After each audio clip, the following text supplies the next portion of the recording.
An occurrence at Owl Creek Bridge, Ambrose, Bierce. A man stood upon a railroad bridge in northern Alabama, looking down into the swift water 20 feet below. The man's hands were behind his back, the wrists bound with a cord. A rope closely encircled his neck.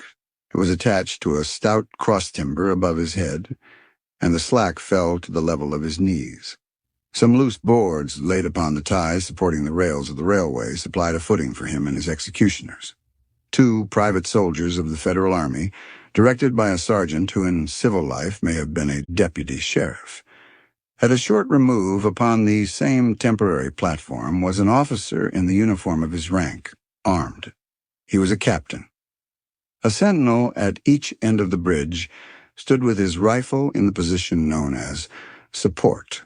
That is to say, vertical in front of the left shoulder, the hammer resting on the forearm, thrown straight across the chest, a formal and unnatural position, enforcing an erect carriage of the body. It did not appear to be the duty of these 2 men to know what was occurring at the center of the bridge. They merely blockaded the 2 ends of the foot planking that traversed it. Beyond one of the sentinels, nobody was in sight. The railroad ran straight away into a forest for 100 yards, then, curving, was lost to view. Doubtless there was an outpost farther along. The other bank of the stream was open ground, a gentle slope topped with a stockade of vertical tree trunks, loophole for rifles, with a single embrasure, through which protruded the muzzle of a brass cannon commanding the bridge. Midway up the slope between the bridge and fort were the spectators, a single company of infantry in line at parade rest, the butts of their rifles on the ground, the barrels inclining slightly backward against the right shoulder, the hands crossed upon the stock. A lieutenant stood at the right of the line, the point of his sword upon the ground, his left hand resting upon his right. Excepting the group of 4 at the center of the bridge, not a man moved. The company faced the bridge, staring stonily, motionless. The sentinels facing the banks of the stream might have been statues to adorn the bridge. The captain stood with folded arms, silent, observing the work of his subordinates, but making no sign. Death is a dignitary who, when he comes announced, is to be received with formal manifestations of respect, even by those most familiar with him. In the code of military etiquette, silence and fixity are forms of deference. The man who was engaged in being hanged was apparently about 35 years of age. He was a civilian, if one might judge from his habit, which was that of a planter. His features were good, a straight nose, firm mouth, broad forehead, from which his long dark hair was combed straight back, falling behind his ears to the collar of his well-fitting frock coat. He wore a mustache and pointed beard, but no whiskers. His eyes were large and dark gray, and had a kindly expression which one would hardly have expected in one whose neck was in the hemp. Evidently this was no vulgar assassin. The liberal military code makes provision for hanging many kinds of persons, and gentlemen are not excluded. The preparations being complete, the 2 private soldiers stepped aside and each drew away the plank upon which he had been standing. The sergeant turned to the captain, saluted, and placed himself immediately behind that officer, who in turn moved apart 1 pace. These movements left the condemned man and the sergeant standing on the 2 ends of the same plank, which spanned 3 of the cross ties of the bridge. The end upon which the civilian stood almost, but not quite, reached a 4th. This plank had been held in place by the weight of the captain. It was now held by that of the sergeant. At a signal from the former, the latter would step aside. The plank would tilt, and the condemned man go down between 2 ties. The arrangement commended itself to his judgment as simple and effective. His face had not been covered, nor his eyes bandaged. He looked a moment at his unsteadfast footing, then let his gaze wander to the swirling water of the stream racing madly beneath his feet. A piece of dancing driftwood caught his attention, and his eyes followed it down the current. How slowly it appeared to move! What a sluggish stream! He closed his eyes in order to fix his last thoughts upon his wife and children. The water touched to gold by the early sun, the brooding mists under the banks at some distance down the stream, the fort, the soldiers, the piece of drift, all had distracted him. And now he became conscious of a new disturbance. Striking through the thought of his dear ones was sound which he could neither ignore nor understand, a sharp, distinct, metallic percussion like the stroke of a blacksmith's hammer upon the anvil. It had the same ringing quality. He wondered what it was, and whether immeasurably distant or nearby, it seemed both. Its recurrence was regular, but as slow as the tolling of a death knell. He awaited each new stroke with impatience and, he knew not why, apprehension. The intervals of silence grew progressively longer. The delays became maddening. With their greater infrequency, the sounds increased in strength and sharpness. They hurt his ear like the thrust of a knife. He feared he would shriek. What he heard was the ticking of his watch. He unclosed his eyes and saw again the water below him. If I could free my hands, he thought, I might throw off the noose and spring into the stream. By diving, I could evade the bullets and, swimming vigorously, reach the bank, take to the woods, and get away home. My home, thank God, is as yet outside their lines. My wife and little ones are still beyond the invaders' farthest advance. As these thoughts, which have here to be set down in words, were flashed into the doomed man's brain rather than evolved from it, the captain nodded to the sergeant. The sergeant stepped aside. Hatu. Peyton Farquhar was a well-to-do planter of an old and highly respected Alabama family. Being a slave owner, and like other slave owners, a politician, he was naturally an original secessionist and ardently devoted to the Southern cause. Circumstances of an imperious nature, which it is unnecessary to relate here, had prevented him from taking service with that gallant army which had fought the disastrous campaigns ending with the fall of Corinth, and he chafed under the inglorious restraint, longing for the release of his energies, the larger life of the soldier, the opportunity for distinction. That opportunity, he felt, would come, as it comes to all in wartime. Meanwhile, he did what he could. No service was too humble for him to perform in the aid of the South, no adventure too perilous for him to undertake if consistent with the character of a civilian who was at heart a soldier, and who in good faith and without too much qualification assented to at least a part of the frankly villainous dictum that all is fair in love and war. One evening, while Farquhar and his wife were sitting on a rustic bench near the entrance to his grounds, a gray-clad soldier rode up to the gate and asked for a drink of water. Mrs. Farquhar was only too happy to serve him with her own white hands.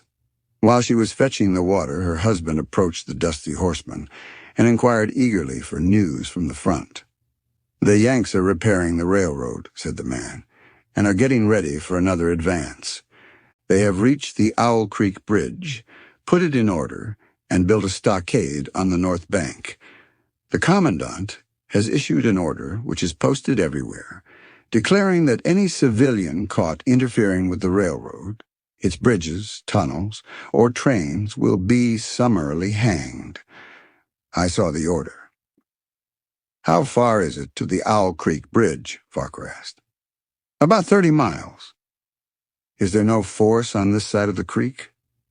"Only a picket post, half a mile out on the railroad, and a single sentinel at this end of the bridge.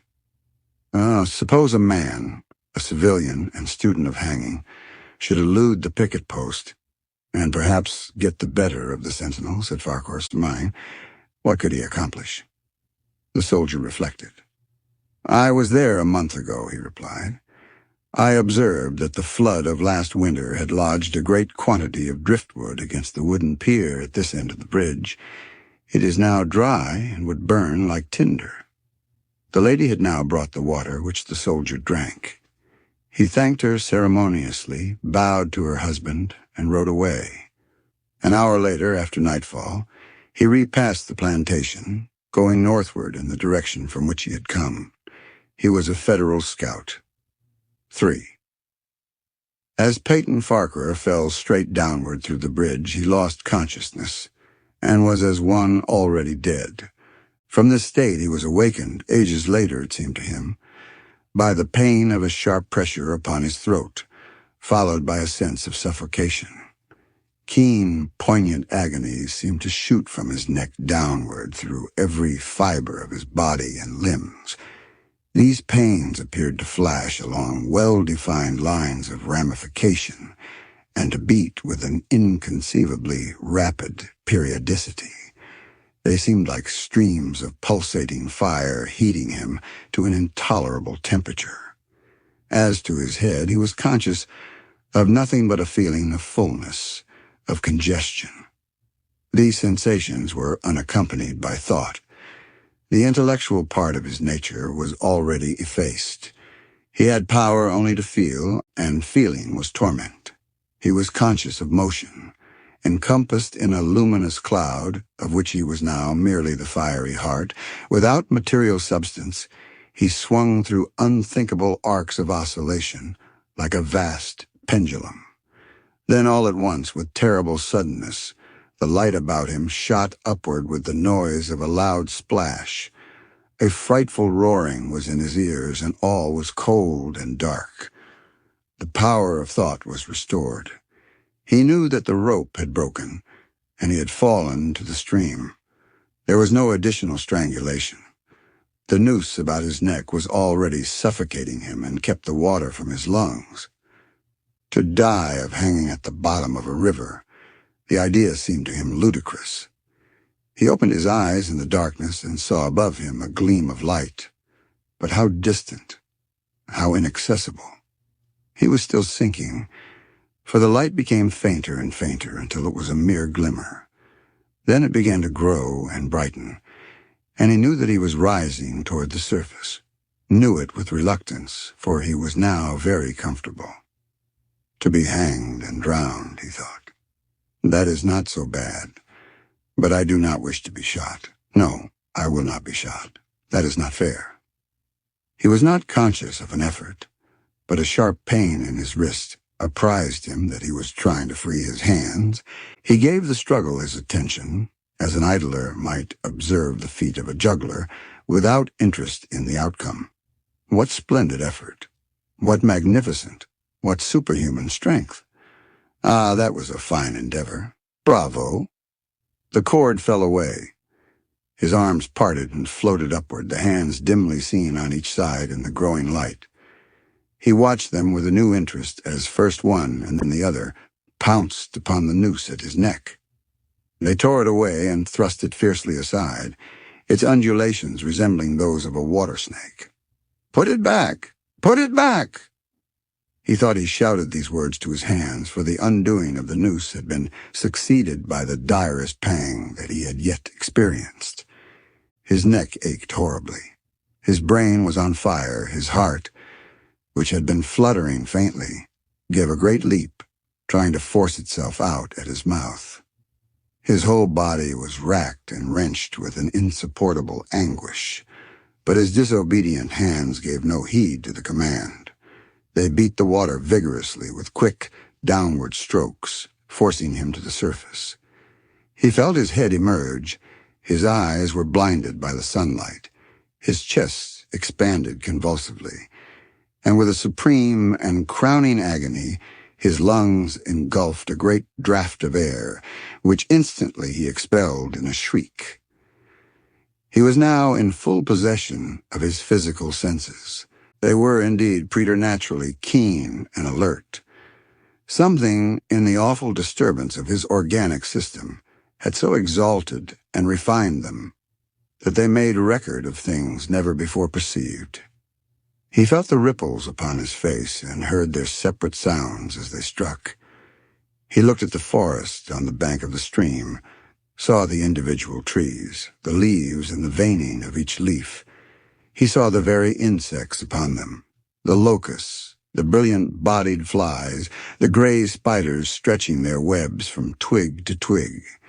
He noted the prismatic colors in all the dewdrops upon a million blades of grass, the humming of the gnats that danced above the eddies of the stream, the beating of the dragonfly's wings, the strokes of the water spider's legs like oars which lifted their boat. All these made audible music. A fish slid along beneath his eyes, and he heard the rush of its body parting the water. He had come to the surface, facing down the stream. In a moment, the visible world seemed to wheel slowly round, himself the pivotal point. And he saw the bridge, the fort, the soldiers upon the bridge, the captain, the sergeant, the two privates, his executioners. They were in silhouette against the blue sky. They shouted and gesticulated, pointing at him. The captain had drawn his pistol but did not fire. The others were unarmed. Their movements were grotesque and horrible, their forms gigantic. Suddenly he heard a sharp report, and something struck the water smartly, within a few inches of his head, spattering his face with spray. He heard a second report and saw one of the sentinels with his rifle at his shoulder, a light cloud of blue smoke rising from the muzzle. The man in the water saw the eye of the man on the bridge gazing into his own through the sights of the rifle. He observed that it was a gray eye and remembered having read that gray eyes were keenest and that all famous marksmen had them. Nevertheless, this one had missed. A counter-swirl had caught Farquhar and turned him half round. He was again looking at the forest on the bank opposite the fort. The sound of a clear, high voice in a monotonous sing-song now rang out behind him and came across the water with a distinctness that pierced and subdued all other sounds, even the beating of the ripples in his ears. Although no soldier, he had frequented camps enough to know the dread significance of that deliberate, drawling, aspirated chant. The lieutenant on shore was taking a part in the morning's work. How coldly and pitilessly, with what an even, calm intonation, presaging and enforcing tranquility in the men, with what accurately measured interval fell those cruel words. "Company! Attention! Shoulder arms! Ready! Aim! Fire!" Farquhar dived as deeply as he could. The water roared in his ears like the voice of Niagara, yet he heard the dull thunder of the volley, and, rising again toward the surface, met shining bits of metal, singularly flattened, oscillating slowly downward. Some of them touched him on the face and hands, then fell away, continuing their descent. One lodged between his collar and neck. It was uncomfortably warm, and he snatched it out. As he rose to the surface, gasping for breath, he saw that he had been a long time under water. He was perceptibly farther downstream, nearer to safety. The soldiers had almost finished reloading. The metal ramrods flashed all at once in the sunshine as they were drawn from the barrels, turned in the air, and thrust into their sockets. The two sentinels fired again, independently and ineffectually. The hunted man saw all this over his shoulder. He was now swimming vigorously with the current. His brain was as energetic as his arms and legs. He thought with the rapidity of lightning. "The officer," he reasoned, "will not make that martinet's error a second time. It is as easy to dodge a volley as a single shot. He has probably already given the command to fire at will. God help me, I cannot dodge them all." An appalling splash within 2 yards of him was followed by a loud rushing sound, diminuendo, which seemed to travel back through the air to the fort and died in an explosion which stirred the very river to its deeps. A rising sheet of water curved over him, fell down upon him, blinded him, strangled him. The cannon had taken a hand in the game. As he shook his head free from the commotion of the smitten water, he heard the deflected shot humming through the air ahead, and in an instant it was cracking and smashing the branches in the forest beyond. They will not do that again, he thought. The next time they will use a charge of grape. I must keep my eye upon the gun. The smoke will apprise me. The report arrives too late. It lags behind the missile. That is a good gun. Suddenly he felt himself whirled round and round, spinning like a top. The water, the banks, the forests, the now distant bridge, fort, and men, all were commingled and blurred. Objects were represented by their colors only. Circular, horizontal streaks of color, that was all he saw. He had been caught in a vortex and was being whirled on with a velocity of advance and gyration that made him giddy and sick.